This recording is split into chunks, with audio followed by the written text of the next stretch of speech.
Hello and welcome to this week's edition of the Politically Speaking podcast. I'm your host, as always, Chris McDaniel, a reporter with St. Louis Public Radio. Joining me in studio is... Jason Rosenbaum. And... Joe Manis. And our special guest this week... Catherine Hanaway. You might have read about her in the news recently.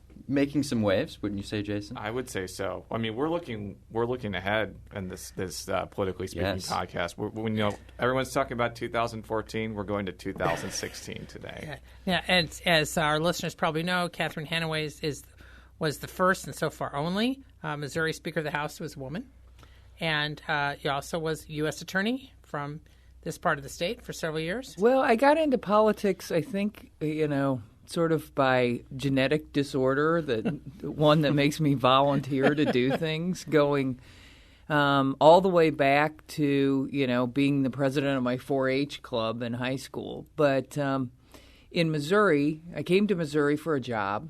I'm not originally from here. I grew up in rural Nebraska and Iowa, but after law school, I wanted to practice securities law.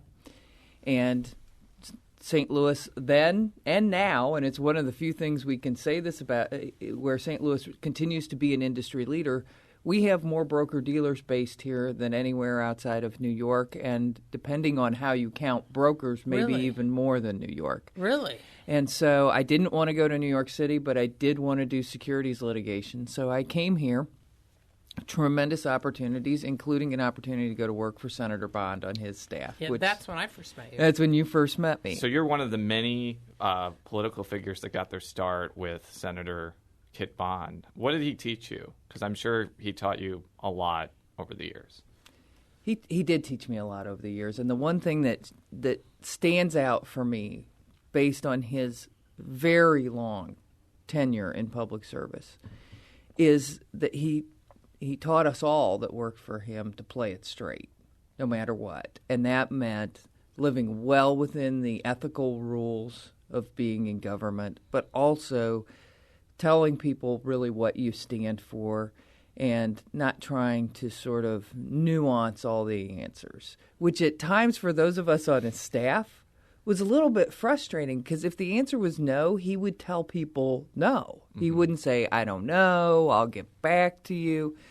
And I think that's why he always had close elections, but I also think it's why he always won elections. But if you think about him, he was in office from 1970 until 2010 with a 4-year hiatus, not a single ethical scandal in that entire time. There are very few other elected officials you can say that about. And now he might be on his longest break ever from public service. I think it's because you mentioned the 4-year gap was because he lost the governorship in 1976 and he came back to win. He retired in 2010. I'm assuming he's not going to run for office again. So I think he has eclipsed that 4-year break now. Yeah, but he's active in Jefferson City. But he's still very active. But we'll get into that later. Well, continue, Madam Hanaway. Well, thanks, Joe. So after I had worked for Senator Bond for 5 years, I ran for office myself the first time in 1998. And as a state rep? As a state rep. From Warson Woods, correct? From Warson Woods. My husband and I had our first child that year, so 1998 was a memorable year. Then I became minority leader soon thereafter through a lot of hard work. And for the first time in 48 years, the Republicans took the majority in the Missouri House of Representatives, and I became the Speaker of the House. I mean, a lot of people on both sides of the aisle give you a lot of credit for the Republican shift in the 2002 election that gave Republicans control of the House, because there was a lot of people who've talked about how you went around the state recruiting candidates. And well, I'm grateful that people credit me with that. There were many of us who put a lot of hard work into it. But yes, for 2 years, I traveled anywhere anyone would talk to me about it. And we went in one election cycle, the 2002 election cycle, from having 76 members to 90. Term limits had an impact on that. But also I know that I visited in person with more than 350 people around the state, one-on-one, either trying to persuade them to run or to invest in the campaigns. Now, it's hard for us to imagine a legislature in Missouri that's not dominated by Republicans, but it's not that hard for Joe and I to imagine that, but for you and Chris, it probably is. in 2003 and 2004 was a whole new world. And you were also dealing with a Democratic governor, Bob Holden, who I guess has an office down the street now. And I guess the battles between you and him were somewhat legendary in many respects. I was there for some of those. What was it kind of like in this new Republican majority, trying to get all these things done that you wanted to get done for all these years, but kind of being stymied by a Democratic governor in many respects? Well, in many respects, it was great to be that first majority after 48 years because there were so many ideas we could all agree on. And even most Missourians could agree on, because conservative ideas had not had a voice on the floor of the Missouri House in 48 years. Well, even with the most liberal members of society, there's a few conservative ideas they like. And so we were able to go to kind of the agenda that everybody could agree on right away. Now, Holden disagreed, and where he most fundamentally disagreed with me on it was whether or not we should raise taxes. I was against it. He was for it. We even had a special session of the legislature about whether to put a tax increase on the ballot. And during that session, I quoted a country music song and said, Governor, what part of no don't you understand? And he ended up running that clip in his ads in his race with Claire McCaskill, sort of saying, hey, I am the governor who could stand up to the Republicans. As we know, he didn't win that primary, so I don't think I was a very effective spokesperson for him. Well, then you ran for Secretary of State in 2004. And got the silver medal, which is awesome in the Olympics, but not that great in elections. Is there anything that you learned from that race that you'll use when you run for governor or that you, since you already have announced, that you're using now, as far as things that you say, well, McCaskill has said this. There's certain things, because she lost for governor in 2004, that certain things that she learned from that loss that she then translated into her victory a few years later. So there's a lot I have learned. Preeminent among them is not to run against the daughter of the recently deceased governor. That was the preeminent thing. But also importantly, I honestly think I worked a little too hard and not smart enough in that campaign, which is a very honest assessment. But I just traveled intensely and all of the time.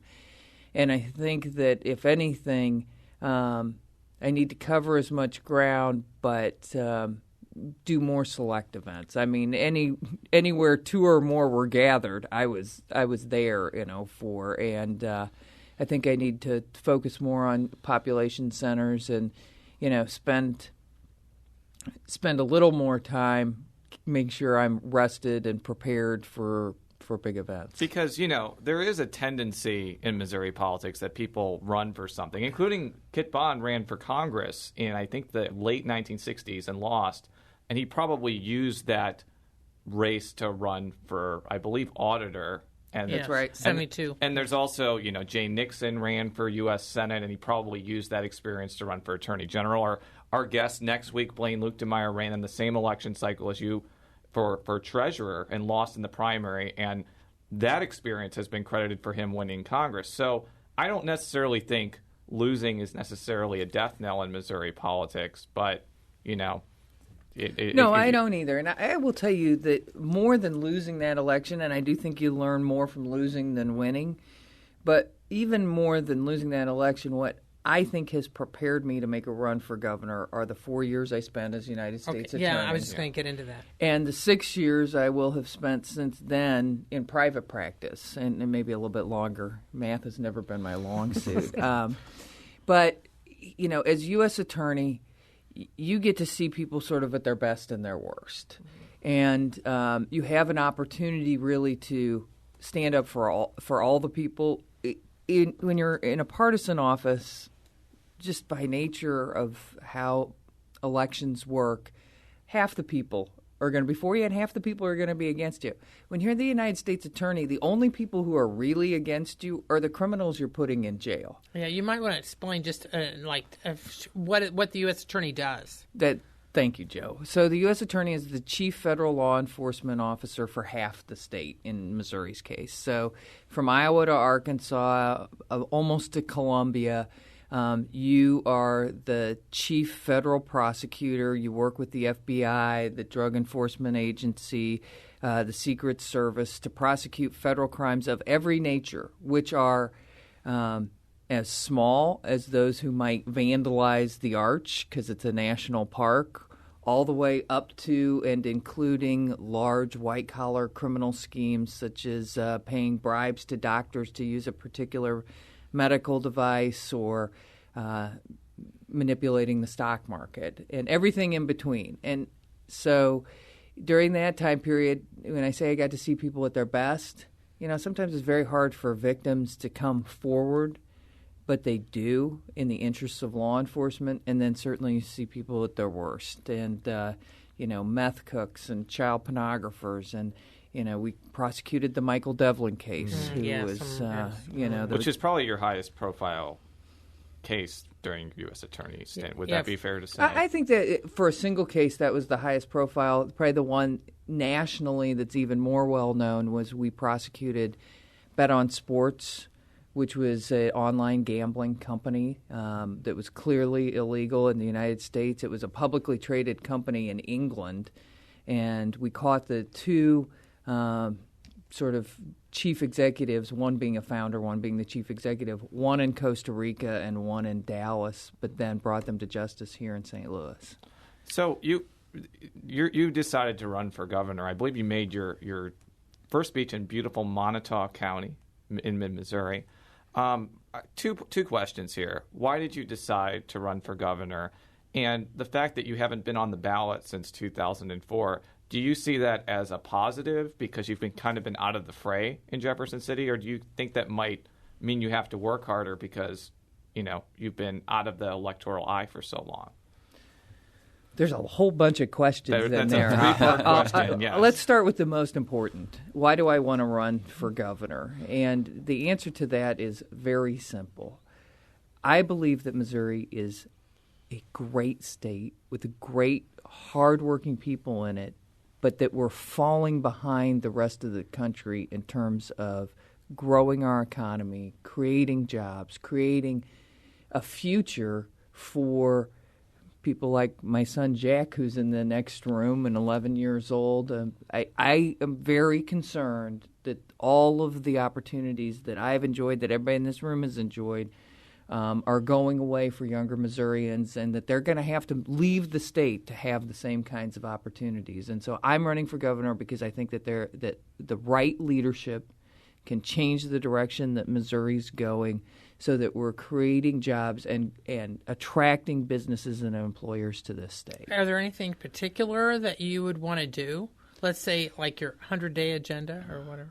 Well, it's pretty early to have a 100-day agenda, but the lens through which I would assess any proposal is it more likely or less likely to create a job in Missouri? And sort of a corollary to that would be, does it create opportunity for anyone who's willing to take the risk of hiring someone, as opposed to some of the sort of crony capitalism that we've seen where we're kind of picking winners and losers with certain tax credits.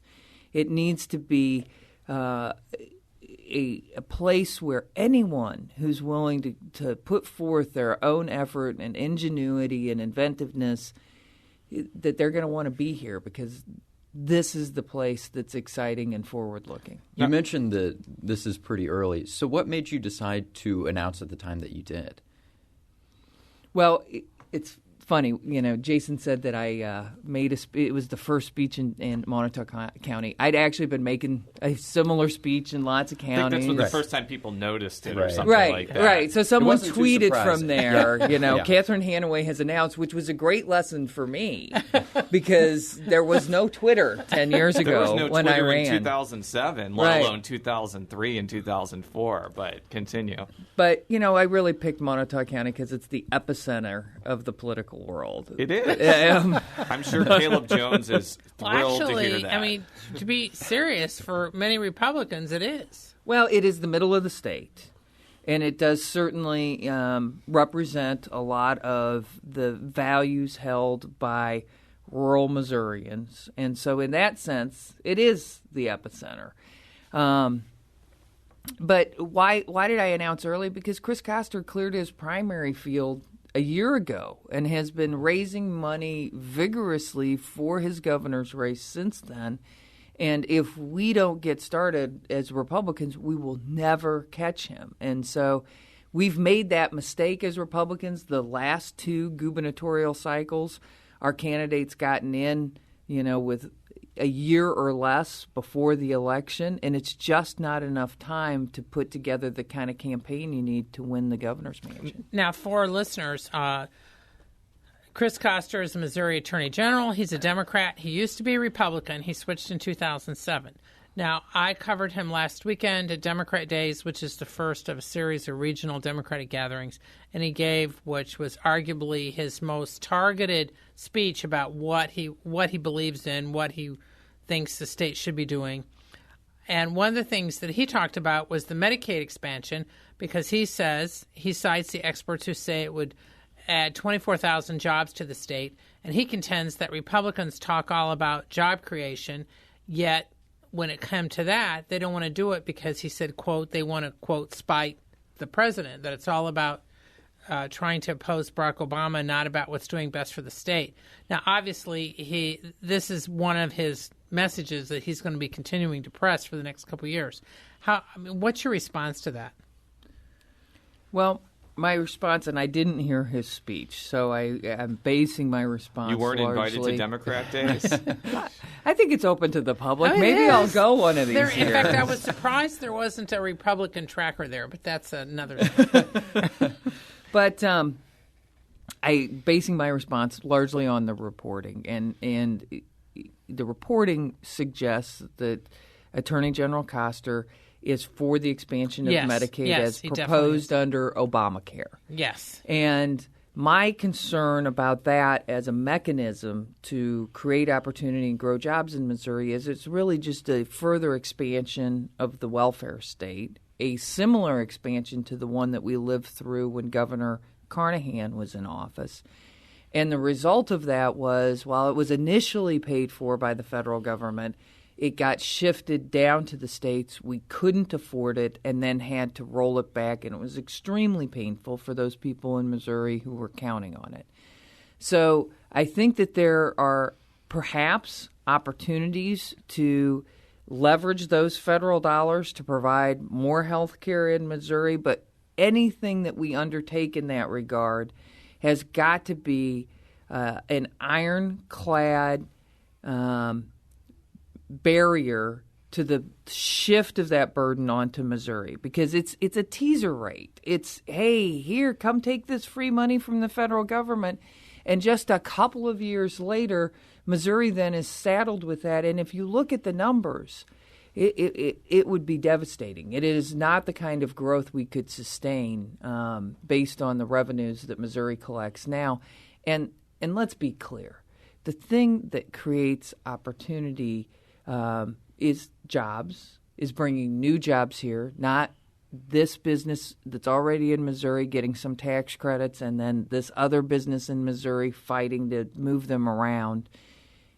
It's new businesses, new people, and then when those revenues come in, that's what pays for public health programs, better highways, better schools. There's a direct connect between those two things. Now, the other thing that, if it is you versus Koster, that there's definitely going to be a difference on is labor issues. Koster has fashioned himself as this champion of organized labor. He's going to say, they'll pass right to work over my veto pen and whatnot. Is he going to say that? Because last night I heard that he's saying something different about that. I haven't heard this, but I think. Well, he's not for right to work, but I think he probably is. He has sought to position himself as this is what a conservative Democrat. I mean, that's how he portrays himself. So on some issues, there may be some things on the margins. I mean, what are you hearing? Well, I'd heard that he said that it's an issue for the ballot,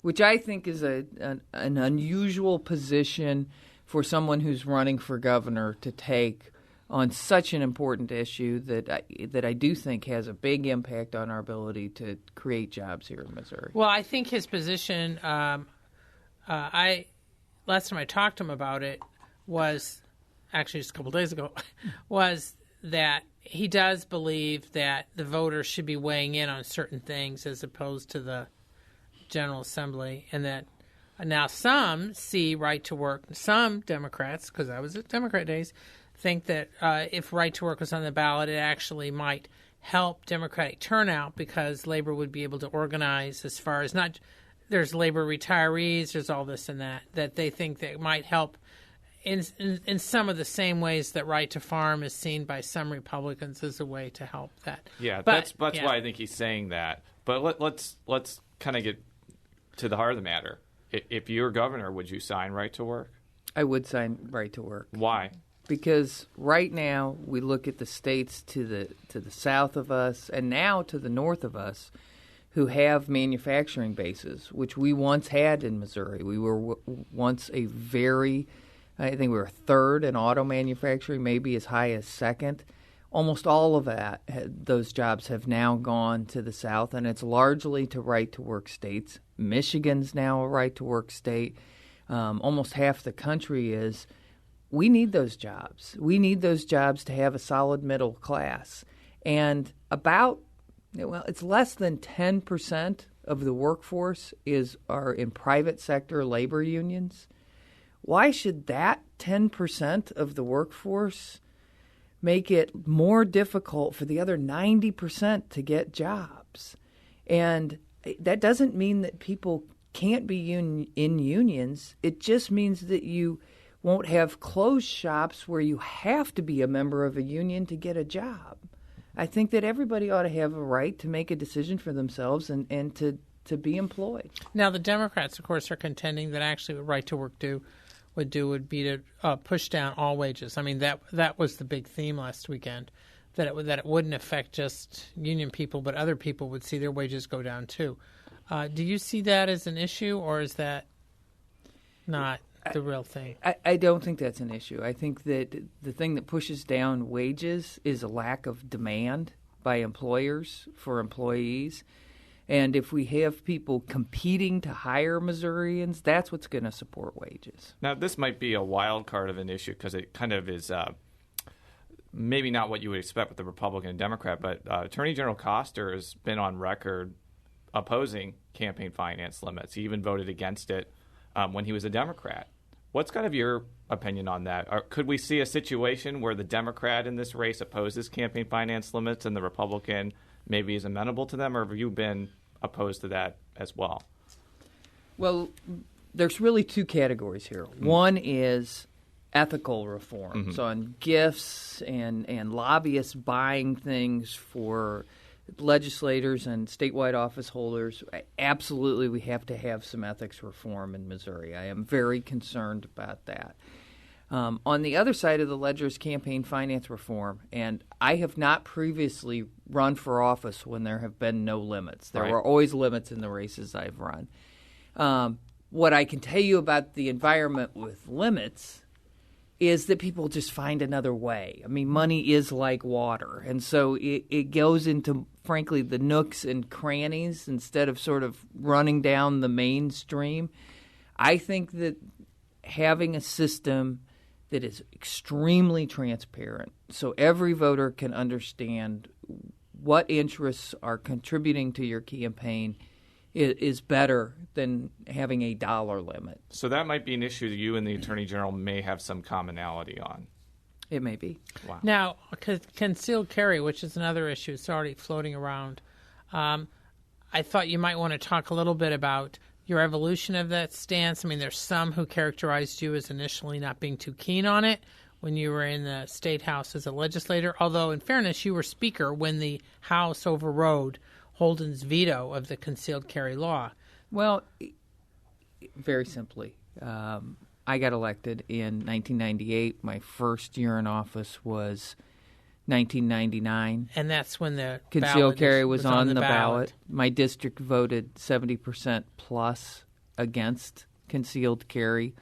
when it came up for a vote again in the legislature, I felt like I needed to represent my constituents, and I voted against it. When we campaigned for winning the majority in the House, we were very transparent on this issue and said, if we become the majority party, we're going to make concealed carry the law in Missouri. I supported it after we'd gone out, and I was clear with my constituents, this is what I'm going to do, and they still reelected me. And so we passed it. I supported it. Holden vetoed it, and we overrode the veto, and I supported the veto override. How do you think it's worked out in the 10 years since then? I think it's been very much as I thought it would be, which is we haven't seen a big increase in violence as a result, nor have we seen a big decrease. You know, the supporters of concealed carry believe that we might see a decrease in violence because people have the ability to protect themselves. It hasn't moved the needle a great deal in either direction, but I do think it's very positive for those people who do want to be able to protect themselves and have that sense of security. This kind of goes back to my wordy first question, but by the time you're going to be running for governor, it'll have been like 12 years since you casted a vote in the Missouri House, and it'll have been about 8 years since Koster has. Do you think that voting records or even the issues that you voted on in 2002 and 4 and 6 and 8 are really even going to be relevant then? Or do you think that, especially as we'll probably get to, if there's a primary, they may be trying to nitpick the certain things that you did back then? I think you're right. I think Missouri voters are going to be a lot more interested in what we would do for them in the future than our voting records in the past. And issues like privacy and what the state will or will not do to protect people's personal information are going to be important. How we grow this economy, and government doesn't create jobs. It's whether we have a set of policies that really invites people to come here. You know, you look at Silicon Valley and what a boom that's been. Jack Dorsey's from here. You know, the inventor of Twitter is from here. Why didn't he start his business in Missouri? It's not that they had a special anything there other than a community of people who were focused on technology. Well, what are we going to be known for? What are we going to be the community that's innovative? Well, we've talked a little bit about jobs and economic development. What are your thoughts on the Republican tax cut proposals? Is there anything that you would change within those? Well, sure. I mean, I wouldn't tax prescription drugs. I mean, that's pretty easy. I think that is the hallmark of the difference between the kind of governor that I would be and the kind of governor that we have now and the kind of governor I suspect that we might have if it's somebody other than me, is that I have led the legislature and I would plan to do so as governor in terms of if there's a bill moving through that I think has the potential to be good, rather than wait until it lands on my desk and sort of say, well, this provision should have been different and this provision should have been different. I'll roll up my sleeves and get in there and try to shepherd it through the process and work with the legislative leadership to make sure that by the time it gets to my desk that it's the kind of bill I can sign. Now, it does sound from what you've been saying that you share Governor Nixon's concern about the rise in state tax credit programs. That may be one area, at least on general, where you may agree with him. Is there anything, would you like to get rid of all state tax credit programs, or would it be a matter of fine-tuning certain ones? Yeah, without getting too far into the details, right. Here's the general principle that applies, which is if we bring the state income tax level down, the need for state tax credits almost goes away because you don't have anything to apply the tax credit against. So I am much more for bringing the state income tax rate down so that everyone enjoys the benefit rather than sort of picking winners and losers. Now, you know, as we kind of alluded to at the beginning, we're a long ways away from 2016. I remember in the run-up to the 2008 cycle, I was talking about you, Michael Gibbons, and Chris Koster running in the Republican primary for Attorney General. So I mentioned that when we had Ann Wagner on the show because a lot could change in a couple years. But you're not the only Republican who's thinking about running for governor. A lot of people are putting Tom Schweik, the state auditor, as a possibility. And they're going to say, look, he can raise a lot of money. He beat an incumbent statewide official in 2010. He might run unopposed this year. There's not a Democrat who's filed against him. Which is another theory, which I'll get into in a minute. And also, as kind of alluding to before, he doesn't have a voting record. And he can just point to the things that he's done in executive office, and he doesn't have to, explain a lot of the votes. My point is, or my question is, because that was kind of just a wordy explanation, if it is you versus Schweik, how do you think you stack up against him, and how do you prevent it from being like 2008, where it's kind of a destructive primary going into the general? Well, as you know, the primary that you foreshadowed for 2008 didn't happen. Yes. And so there wasn't a real destructive primary in 2008. But, look, I'm not going to say anything to contrast my record with Tom Schweig's today. As you said, we're 2.5 years out. He is up for re-election this year. I am 100% supportive of him being reelected as auditor. I think he's done a very fine job. There are many issues on which we agree. As we walk down this path in terms of fundraising strength, grassroots support, a lot of that will come out as we build our respective organizations, if in fact he does decide to run for governor. And as of right now, I'm the only announced Republican candidate. And that's why I mentioned that caveat at the front. A lot of things could happen. Right. There might be another office that opens up that he runs for. There may not be a primary, but there might be. So have there been any discussions between you and him yet? Yeah, he and I have sat down and talked on a couple of times, and they've been pleasant, candid, direct conversations. We both are sort of that kind of person, and so I suspect we'll keep talking, and we're seeing a lot of each other at County Lincoln Days. I think we were at 4 of them since last Friday together. Now, one of the theories that was floating around Democrat Days was that one of the reasons that there is no high-profile Democrat who has been willing to run for state auditor... There's no Democrat right now. Yeah. Right, I know there's none right now. Is that allegedly? Now, I want to emphasize this is allegedly. That allegedly Koster is discouraging any high-profile Democrat from running because he would like Schweik not to have to spend too much money to defend his office, and therefore Schweik would have more money to run in a possible primary against you. So the idea being that, according to some Democratic operatives, he would prefer to run against Schweik than you. Now, in all fairness, I asked Koster about this on Saturday, and he kind of gave me the same response you give me now. And said, would you expect anything different? Well, he said it sounded like very complicated political gossip. So I want to emphasize that this is not something that Koster. But still, there's the talk out there. So I guess, how does it feel? I mean, in other words, I've had other Republicans who've said that you poll better than Schweik against Koster. I have no idea, and I guess I have mixed feelings about internal polls. But that said, the fact that there is a sort of speculation going on, just speaking in general, just as a political tactician, because obviously you're good at this, because that's how the Republicans got the House, just looking, is it smart for the Democrats to have nobody run against whoever would be, Schweik or whoever running for state auditor? And what does that say as far as the condition of the Republican Party in the state versus the Democratic Party in the state? You know, Joe, I think the thing that I left behind 10 years ago when the last time I ran for office was being a political tactician. and frankly, that's what the last several years in the private sector has taught me, is that people just care so little about these sort of internal machinations that we go through. My law practice is in large measure fighting the regulatory burdens of government.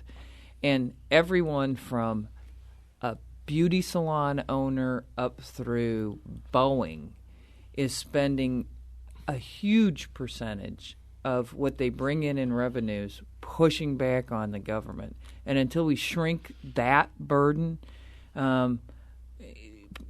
even if we shrink that burden, I don't think people are going to care about the internal tactics of whether somebody runs for auditor in some measure to set up a gubernatorial primary. Right. I'm sure people are drinking their coffee and thinking about that. But just kind of as a parting question, 2004 was a great year for Republicans statewide. It was in terms of outcomes, Yes. but it was a very close year. Yes. Matt won the governorship by less than 1 percentage point. Yes. The reason I mention that is, they won the governorship, lieutenant governorship, treasurer. They won, I believe, a U.S. Senate race. Kit Bond beat Nancy Farmer pretty easily that year, and they strengthened their numbers in the legislature.